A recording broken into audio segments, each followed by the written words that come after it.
Babylon சிறையிருப்பில் இருக்கிற யூதர்கள். மேலும் மனுபுத்திரனே, உன் ஜனத்தின் புத்திரர் சுவர் ஓரங்களிலும் வீட்டு வாசல்களிலும் உன்னை குறித்து பேசி, கர்த்தரிடத்திலிருந்து புறப்பட்ட வார்த்தை என்னவென்று கேட்போம் வாருங்கள் என்று ஒருவரோடொருவரும் சகோதரனுடைய சகோதரனும் சொல்லி, ஜனங்கள் கூடி வருகிற வழக்கத்தின்படி உன்னிடத்தில் வந்து உனக்கு முன்பாக என் ஜனங்கள் போல் உட்கார்ந்து உன் வார்த்தைகளை கேட்கிறார்கள். ஆனாலும் அவர்கள் அவைகளின்படி செய்கிறதில்லை. அவர்கள் தங்கள் வாயினாலே இன்பமாய் பேசுகிறார்கள். அவர்கள் இருதயமோ பொருளாசையை பின்பற்றி போகிறது. இதோ, நீ இனிய குரலும் கீதவாத்தியம் வாசிப்பதில் சாமர்த்தியமும் உடையவன் பாடும் இன்பமான பாட்டுக்கு சமானமாயிருக்கிறாய். அவர்கள் உன் வார்த்தைகளை கேட்கிறார்கள், ஆனாலும் அவைகளின்படி செய்யாமற் போகிறார்கள். இதோ, அது வருகிறது. அது வருகையில் தங்கள் நடுவிலே ஒரு தீர்க்கதரிசி இருந்தான் என்று அறிந்து கொள்வார்கள் என்றார். கர்த்தருடைய வார்த்தை இப்போது பாபிலோன் தேசத்து சிறையிருப்பில் இருக்கிற யூதர்களுக்கு விரோதமாக வருகிறது. அவர்கள் அந்நிய தேசத்து சிறையிருப்பில் இருந்தாலும் அவர்கள் இன்னும் தங்கள் பாவங்களுக்கு மனம் திரும்பவில்லை. அவர்களுடைய இருதயங்கள் இன்னும் புதுப்பிக்கப்படவில்லை. தங்களுக்கு கர்த்தரிடத்தில் பக்தி இருப்பது போல அவர்கள் மாய்மாலம் பண்ணுகிறார்கள். அவர்களுடைய இருதயமோ செம்மையாய் இல்லை. அது கர்த்தரை விட்டு தூரமாய் விலகி போய் இருக்கிறது. சிறையிருப்பில் இருக்கிற யூதர்கள் கர்த்தருடைய ஊழியக்காரர்களை ஏளனம் பண்ணுகிறார்கள். பாபிலோன் தேசத்து சிறையிருப்பில் இருக்கிற யூதர்கள் எசேக்கியேல் தீர்க்கதரிசியினிடத்தில் அன்பாய் இருப்பது போலவும் அவருடைய வார்த்தைகளுக்கு செவி கொடுப்பது போலவும் மாய்மாலம் பண்ணுகிறார்கள். அவர்கள் சுவர் ஓரங்களிலும் வீட்டு வாசல்களிலும் எசேக்கியேலை குறித்து புரணி பேசுகிறார்கள். எசேக்கியேலை விட்டு தூரமாய் இருக்கும்போது அவருக்கு விரோதமான வார்த்தைகளை சொல்லுகிறார்கள். அவர்கள் எசேக்கியேலுக்கு அருகாமையில் இருக்கும்போது அவரை குறித்து புகழ்ந்து பேசுகிறார்கள்.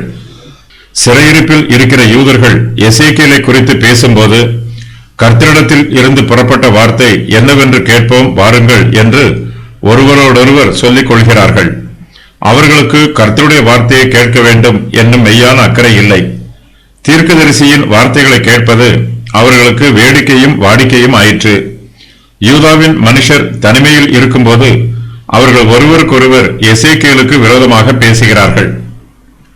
பாபிலோன் தேசத்து சிறையிருப்பில் இருக்கிற யூதர்களிடத்தில் உண்மை இல்லை. அவர்கள் மாய்மாலக்காரராய் இருக்கிறார்கள். அவர்கள் கர்த்தரையும் ஏளனம் பண்ணுகிறார்கள், கர்த்தருடைய ஊழியக்காரரையும் ஏளனம் பண்ணுகிறார்கள். ஆனாலும் அவர்கள் ஊழியக்காரர்களை சந்திக்கும் போது அவர்களுக்கு மரியாதை காண்பிக்கிறார்கள். அவர்களுடைய வாயில் இருந்து வெளிப்படும் வார்த்தைகளை கேட்பதற்கு ஆர்வம் உள்ளவர்கள் போல் நடிக்கிறார்கள். இந்த ஜனங்கள் தங்கள் வாயினால் என்னிடத்தில் சேர்ந்து தங்கள் உதடுகளினால் என்னை கனம் பண்ணுகிறார்கள். அவர்கள் இருதயமோ எனக்கு தூரமாய் விலகி இருக்கிறது. மத்தேயு 15:8. மாய்மாலக்காரர்கள் ஜனங்கள் கூடி வருகிற வழக்கத்தின்படியே எசேக்கியேலினிடத்திற்கு வருகிறார்கள்.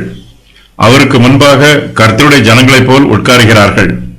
எசேக்கியேல் சொல்லுகிற வார்த்தைகளை கவனித்து கேட்கிறார்கள். ஆனால் அவர்கள் அந்த வார்த்தைகளின்படி செய்கிறதில்லை. பாபிலோன் தேசத்திலே தேவாலயம் இல்லை, ஜெப ஆலயங்களும் இல்லை. அவர்கள் கர்த்தருடைய வார்த்தையை கேட்பதற்கு தீர்க்கதரிசியின் வீட்டிற்கு போக வேண்டும். 6ஆம் வருஷத்து 6ஆம் மாதம் 5ஆம் தேதியிலே நான் என் வீட்டில் உட்கார்ந்திருக்கிற போதும் யூதாவின் மூப்பர்கள் எனக்கு முன்பாக உட்கார்ந்திருக்கிற போதும் கர்த்தராகிய ஆண்டவருடைய கரம் அங்கே என்மேல் அமர்ந்தது. எசேக்கியேல் 8:1. ஜனங்கள் தீர்க்கதரிசியினிடத்தில் கூடி வருவது அவர்களுக்கு வழக்கமாய் இருந்தது.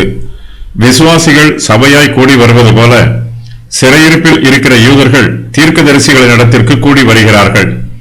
இவர்கள் மாய்மாலக்காரர்கள். இவர்கள் எசேக்கியேல் வீட்டிற்கு ஒழுங்காக வருகிறார்கள். எவ்வளவு சீக்கிரமாக அங்கே வர முடியுமோ அவ்வளவு சீக்கிரமாக வருகிறார்கள். இவர்கள் காலதாமதம் பண்ணுவதில்லை. எசேக்கியேல் தன்னிடத்தில் கூடி வந்திருக்கிற ஜனங்களுக்கு கர்த்தருடைய வார்த்தையை பிரசங்கம் பண்ணுகிறார்.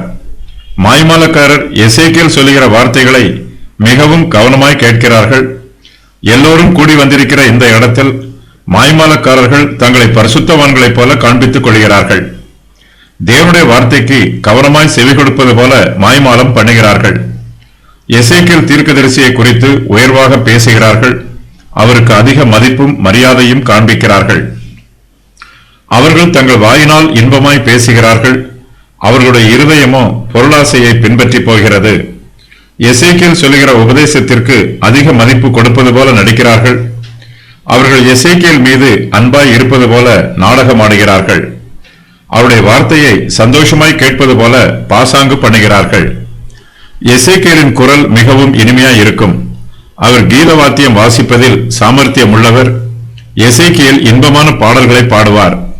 எசேக்கியேலின் இடத்தில் கூடி வந்திருக்கிற யூதர்கள் அவருடைய வார்த்தைகளை கேட்கிறார்கள், ஆனாலும் அவைகளின்படி செய்யாமல் போகிறார்கள். சிறையிருப்பில் இருக்கிற யூதர்கள் தங்கள் வாயினால் எசேக்கியேலை கனம் பண்ணுகிறார்கள், தங்களுடைய வார்த்தைகளினால் அவரை போற்றி புகழுகிறார்கள். ஆனால் அவர்களுடைய இருதயமோ எசேக்கியேலுக்கு விரோதமாய் திரும்பி இருக்கிறது. அது பொருளாசையை பின்பற்றி போகிறது. அவர்கள் உலக பிரகாரமான ஜனங்கள். அவர்களுக்கு உலக சிநேகமே பெரிதாய் தெரிகிறது. சிறையிருப்பில் உள்ள யூதர்களிடத்தில் அவிசுவாசமும் நிர்விசாரமும் காணப்படுகிறது. மனுஷருடைய குறைகளும் பாவங்களும் கர்த்தருடைய வார்த்தையை ஒருபோதும் அவமாக்கி போடாது. கர்த்தர் செய்ய நினைக்கிற காரியம் ஒருபோதும் தடைபடாது. கர்த்தர் தம்முடைய வார்த்தைகளை அற்புதங்களினாலும் அடையாளங்களினாலும் உறுதி பண்ணுவார். கர்த்தருடைய வாக்குத்தத்தங்கள் நிறைவேறும். கர்த்தர் சொன்ன நீதியான நியாய தீர்ப்புகளும் நிறைவேறும். இதோ அது வருகிறது என்று கர்த்தர் சொல்லுகிறார். கர்த்தர் சொன்னது வரும். கர்த்தருடைய சித்தம் நிறைவேறும். தீர்க்கதரிசிகள் கர்த்தருடைய வார்த்தைகளை உண்மையாய் ஆர்கள். எசேக்கியேல் கர்த்தருடைய மெய்யான தீர்க்கதரிசி. கர்த்தர் எசேக்கியேல் மூலமாய் தம்முடைய வார்த்தைகளை வெளிப்படுத்துகிறார். எசேக்கியேல் சொன்ன வார்த்தைகள் நிறைவேறும் போது அவர் கர்த்தருடைய மெய்யான தீர்க்கதரிசி என்பதை பாபிலோன் தேசத்து சிறையிருப்பில் உள்ள யூதர்கள் அறிந்து கொள்வார்கள்.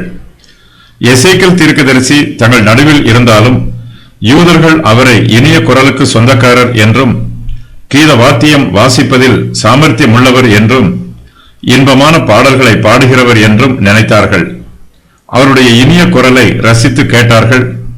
ஆனால் எசேக்கியேல் கர்த்தருடைய தீர்க்கதரிசி என்பதை அறிந்து கொள்ள தவறிவிட்டார்கள். எசேக்கியேல் சொன்ன தீர்க்க தரிசனங்கள் நிறைவேறும் போது அவர் இனிமையாய் பாடுகிறவர் மாத்திரமல்ல, கர்த்தருடைய வார்த்தைகளை உண்மையாய் சொல்லுகிறவர் என்பதையும் ஜனங்கள் அறிந்து கொள்வார்கள். ஜனங்களின் பாவங்கள் தீர்க்கதரிசிகளுக்கும் நீதியை உபதேசித்தவர்களுக்கும் எதிராக பேசினார்கள்.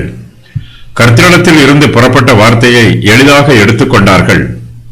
கர்த்தருடைய வார்த்தைகளை கேட்கிறார்கள், ஆனால் அவைகளுக்கு கீழ்ப்படிய மனமில்லை. அவர்கள் அவைகளின்படி செய்கிறதில்லை. அவர்கள் தங்கள் வாயினாலே இன்பமாய் பேசுகிறார்கள், அவர்கள் இருதயமோ பொருளாசையை பின்பற்றி போகிறது. கர்த்தருடைய வார்த்தையை இனிய குரலுக்கும் இன்பமான பாட்டுக்கும் சமமாக்கினார்கள்.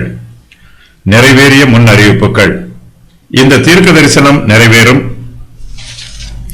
தங்கள் நடுவில் ஒரு தீர்க்கதரிசி இருந்தார் என்று அறிந்து கொள்வார்கள்.